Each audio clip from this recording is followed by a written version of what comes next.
భీమిలి నియోజకవర్గంలో ఎంపీ అభ్యర్థి బొజ్జ ఝాన్సీ ఎమ్మెల్యే అభ్యర్థి అవంతి శ్రీనివాసరావుతో కలిసి విస్తృత పర్యటన చేపట్టారు. అడుగడుగునా వారికి ప్రజలు నీరాజనాలు పలికారు. ఈ సందర్భంగా బొజ్జ ఝాన్సీ మాట్లాడుతూ ఎక్కడికి వెళ్లినా ప్రజలు సీఎం జగన్మోహన్ రెడ్డికి అండగా ఉంటామని చెప్పడం చాలా ఆనందం కలిగిస్తుందని అన్నారు. ఈ 5 సంవత్సరాల కాలంలో ఆయన ప్రవేశపెట్టిన సంక్షేమ పథకాలే ఆయనను మళ్లీ ముఖ్యమంత్రి చేస్తాయని అన్నారు. ప్రతిపక్షాలు మేనిఫెస్టో కేవలం ప్రజలను మభ్యపెట్టేందుకే తప్ప ఏ ఒక్కరికి కూడా అమలుకు నోచుకోలేదని అన్నారు.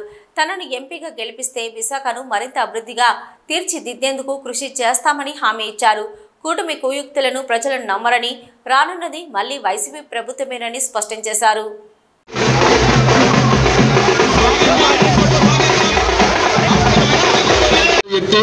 అలాగే మేడం గారు కూడా జడ్పీటీసీగా ఎంపీగా పోటీ చేసి విజయనగరం అభివృద్ధి అదేవిధంగా ఆ రోజు ప్రతి BHPలో కలపడంలో కూడా జరుగుతున్న సందర్భంగా ఎక్కడికి వెళ్ళినా ప్రజల తాలూకా అశేష ఆదరణ.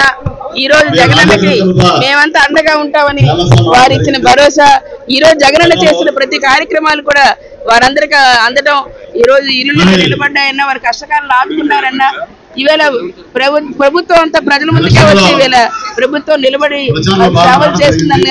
రానున్న రోజుల్లో ఏదైతే మేనిఫెస్టోలో ప్రధానంగా ఈ రోజు పరిపాలన రాజధాని ఇస్తామని చెప్పని ఉందో దానికి వీళ్ళందరూ కూడా సుముఖత చూపిస్తూ, దానికి ఈ రోజు మన భావితరాల భవిష్యత్తు బాగుండాలంటే ఖచ్చితంగా ఈ రోజు పరిపాలన రాజధాని రావాలి. దానికి మద్దతు ఇచ్చిన జగన్మోహన్ రెడ్డి గారికి మేమందరం అండగా ఉంటామని వారు కూడా చెప్పడం, మేము కూడా వాటి గురించి తెలియజేయడం, ఈ రోజు ప్రజలకు ఏం చెప్పారో ఆ చెప్పిన ప్రతి పాయింట్ కూడా ఈ రోజు తీసుకొని వెళ్ళి చెప్పడమే.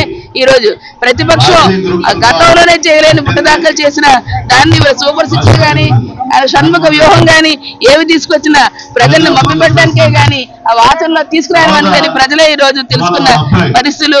ఖచ్చితంగా రానున్న రోజుల్లో అవంతి శ్రీనివాస్ గారికి, అలాగే తప్పకుండా ఈవేళ గతంలో చేసిన బొబ్బిలి విశాఖ ఎంపీగా చేసినప్పుడు అనేక ప్రస్తావనలు తీసుకొచ్చిన నేను ఈ రోజు విశాఖ ఆడపడుచుగా మరింత సేవ చేయడానికి ప్రజలందరికీ కూడా అవకాశం కల్పించమని ఇచ్చాను. తప్పకుండా వారందరి ఆశీర్వాదంతో రేపు రానున్న రోజుల్లో అఖండ విజయాన్ని ఇచ్చి జగన్మోహన్ రెడ్డి గారికి ప్రమాణ స్వీకారం ముఖ్యమంత్రిగా చేసేందుకు వీరందరూ సిద్ధంగా ఉన్నారని ఈ సందర్భంగా